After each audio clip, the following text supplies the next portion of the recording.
अस्सलाम वालेकुम dear students, आप देख रहे हैं सैद अली एकेडमी।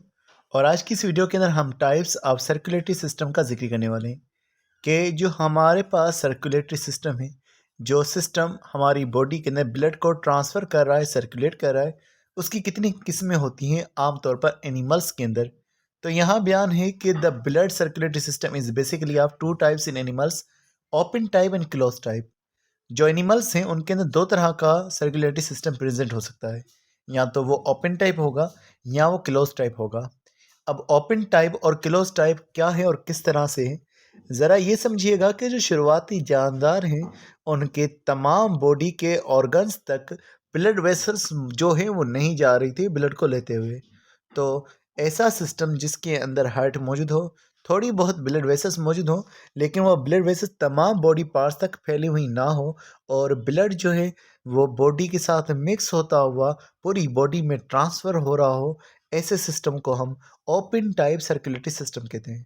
और दूसरा क्लोज टाइप सर्कुलेटरी सिस्टम, जिसके अंदर जो ब्लड है वो बॉडी के मुख्तलिफ हिस्सों तक पहुंचा हुआ है और वो ख़ास ट्यूब्स के ज़रिए से पहुंचा हुआ है जिन्हें हम ब्लड वेसल्स कह रहे होते हैं। अब यहाँ दो मिसालें तस्वीरों में दिखाई गई हैं, इन्हीं को हम एक और तस्वीर में देखते हैं। तो यहाँ पर आप देख सकते हैं कि तमाम जो ब्लड है वो हार्ट की तरफ दाखिल होगा। एरो का जो डायरेक्शन है वो हार्ट की तरफ है। और कहाँ से आ रहा है, लिखा हुआ है हेमोलिम्फ इन साइनसेस सराउंडिंग ऑर्गन्स। तो ब्लड जो है वो इनकी बॉडी में बाकी फ्लूइड के साथ मिक्स हुआ होता है, उसे हम हेमोलिम्फ कह रहे हैं। और बॉडी की जो स्पेसेस है जहाँ पर ब्लड मौजूद है उसे हम साइनसेस कहेंगे। तो साइनसेस से ब्लड जो है वो हार्ट में पहुँचेगा, फिर कुछ ब्लड वेसल्स होंगी जो आगे लेकर जाएंगी और दोबारा से ये ब्लड उन्हीं टिश्यूज़ में आ जाएगा। इस तस्वीर में आप देखेंगे तो हार्ट जो एक ट्यूब की तरह सी बड़ी सी है, इसके अंदर कुछ जो है वेसल्स भी मौजूद हैं जो बॉडी के बाकी हिस्सों में ब्लड को लेकर जा रही हैं, और इनकी हार्ट को हम ट्यूबुलर हार्ट कह रहे होते हैं। और इनके अंदर वैसे कुछ ओपनिंग्स होती हैं जहाँ से ब्लड दाखिल होता है, जिन्हें हम ओस्टिया कह रहे होते हैं। एक चीज़ ये भी ध्यान में रखिएगा कि जो कॉकरोच है उसकी हट के अंदर 13 चैम्बर्स मौजूद होते हैं, हमारी हट में सिर्फ 4 चैम्बर्स मौजूद होते हैं। अब हम यहाँ पर देखेंगे तो ये डायरेक्टली ट्यूब्स हैं जो कि जुड़ी हुई हैं, जो हार्ट में ब्लड लेकर आ रही हैं, और इन्हीं ट्यूब से जो है वो हार्ट में ब्लड जा रहा है। और दूसरा आप देखेंगे कि इंटरस्टिशियल फ्लूइड जो है वो अलग है, जो हमारी बॉडी का बाकी फ्लूइड होता है वो सेपरेट है। और ये जो है स्मॉल ब्रांचेस हैं जो कि हर ऑर्गन में फैली हुई हैं। और यहाँ पर आप जो है देख रहे हैं एक ऑर्गेनिज्म जिसको हम अर्थवर्म कह रहे हैं, उसका सिस्टम यहाँ पे दिखाया हुआ है, क्योंकि उसकी बॉडी के अंदर मौजूद होते हैं सेगमेंट्स, तो हर सेगमेंट में अलग अलग हार्ट होगी जिसे ऑक्सिलरी हार्ट्स कहा गया है। और उसके अलावा दूसरी जो है बड़ी वेसल होगी जो कि हार्ट के तौर पर काम करी। तो ये मुख्तलिफ वेसल्स जो हैं ये इसके अंदर मौजूद हैं। अब हम इनके बारे में पढ़ते हैं तो लिखा हुआ है gastrovascular cavity is inadequate for internal transport within animals having many layers of cells, especially in terrestrial animals। के जो गैस्ट्रोवेस्कुलर कैविटी है जिसके अंदर खाना वगैरह आ रहा है टेरेस्ट्रियल एनिमल्स के अंदर, वो मुख्तलिफ चीज़ों के ट्रांसपोर्ट के लिए कारगर नहीं होती। तो क्योंकि हमारे अंदर अलग अलग लेयर्स मौजूद होती हैं, उन तमाम लेयर्स में ब्लड का पहुंचना, ऑक्सीजन का पहुंचना जो है ये इम्पॉसिबल होता है गैस्ट्रोवेस्कुलर कैविटी के लिए। तो लिखा हुआ in arthropods and most molluscs blood baths the internal organ directly, this arrangement is called an open circulatory system. ये जो पूरी बॉडी के अंदर ब्लड का ट्रांसफ़र होना है इसे हम ओपन टाइप सर्कुलेटरी सिस्टम कह रहे होते हैं।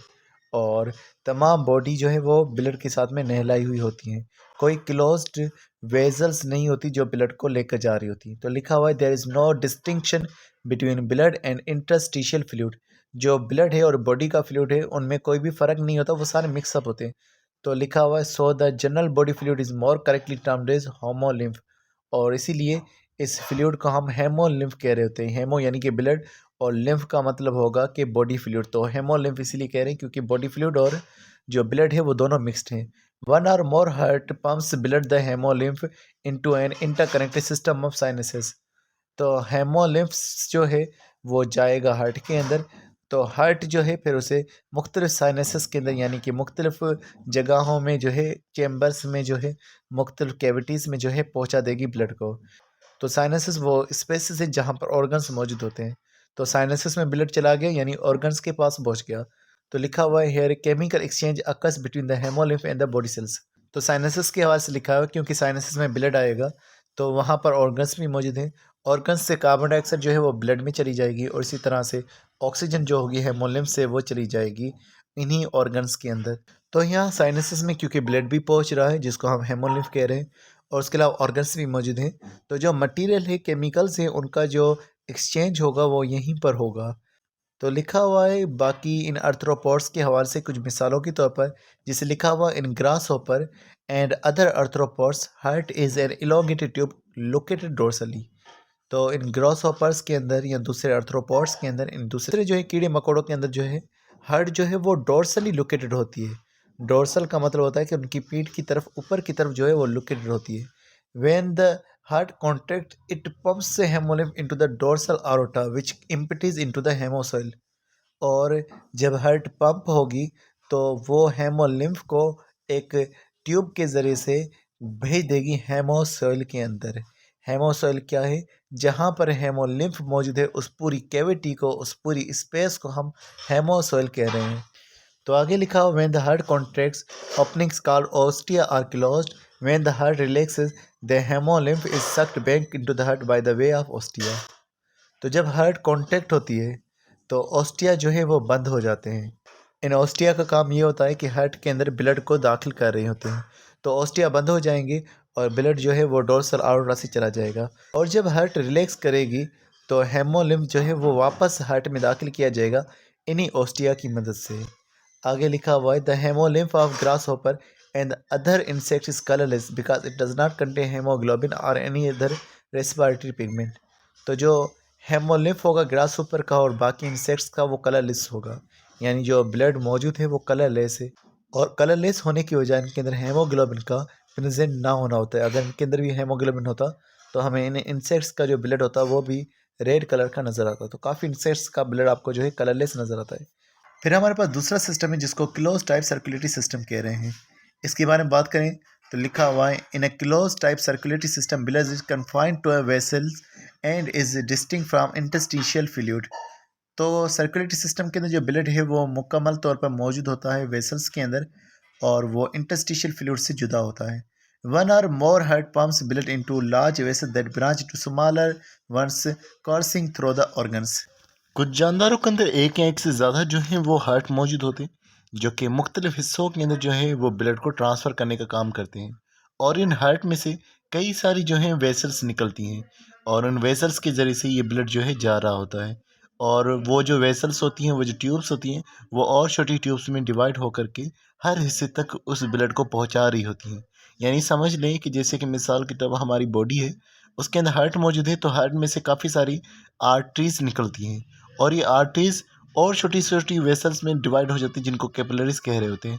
तो इस तरह से ये ब्लड हमारी बॉडी के हर हिस्से में पहुंचता है।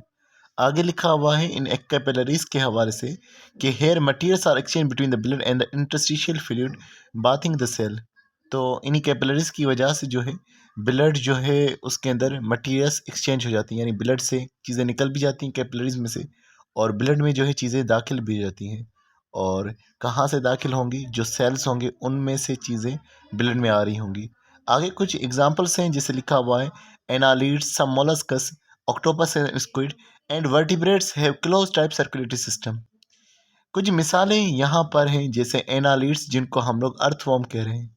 मोलस्कस ये ग्रुप होता है जिसके अंदर इनके अंदर शेल मौजूद होता है और वैसे इनकी बॉडी सॉफ्ट होती है। इनके अंदर मशहूर एग्जांपल्स ऑक्टोपस और स्क्विड हैं, ये बड़े से एनिमल्स होते हैं। ऑक्टोपस तो आपने देखी हुई है। तो इनके अंदर जो है ये क्लोज टाइप सर्कुलेटरी सिस्टम मौजूद है और ऑक्टोपस के अंदर वैसे दिल जो है वो 3 मौजूद होते हैं, 3 हार्ट मौजूद होते हैं। और जो बाकी वर्टिब्रेट्स हैं जिनके अंदर वर्टिब्रल कॉलम है, रीढ़ की हड्डी है, उनके अंदर भी ये क्लोज टाइप सर्कुलेटरी सिस्टम मौजूद है। आगे लिखा हुआ है during the course of vertebrate evolution the heart has become increasingly complex starting with the 2 chamber heart of fish and culminating in the 4 chamber heart of birds and mammals. कि जैसे जैसे vertebrates change होते गए उनका heart जो है वो भी कॉम्प्लेक्स और चेंज होता गया।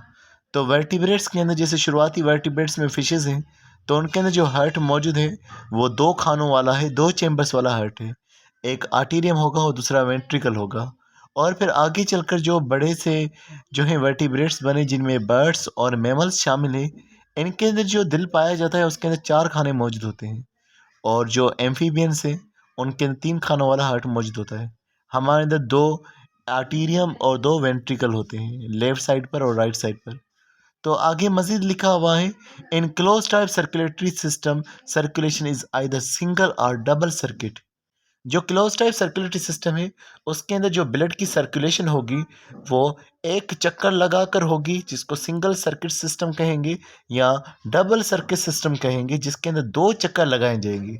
सिंगल सर्किट सिस्टम और डबल सर्किट सिस्टम को हम फिर कभी पढ़ेंगे, लेकिन सिंपल मैं आपको समझा दूं कि अगर हमारी बॉडी का जिक्र किया जाए तो हमारी बॉडी में क्या होता है, पहले पूरी बॉडी से ब्लड हमारे हार्ट में आता है, फिर वो हार्ट उसे दोबारा मुख्तलिफ हिस्सों में ट्रांसफ़र नहीं करती। होगा क्या कि फिर वो ब्लड जो है चला जाएगा लंग्स के पास, फिर लंग्स से दोबारा वो हार्ट में पहुँचेगा और फिर हार्ट उसे मुख्तलिफ हिस्सों में ट्रांसफ़र करेगी। अब यहाँ 2 चक्कर हो गए, पहले हार्ट के पास पहुँचा, फिर लंग्स के पास गया, फिर दोबारा हार्ट के पास आया और फिर पूरी बॉडी में चला गया। तो हार्ट के पास ब्लड 2 दफ़ा आ रहा है, 2 चक्कर इसके हो रहे हैं, तो इसे हम डबल सर्किट सिस्टम कह रहे होते हैं।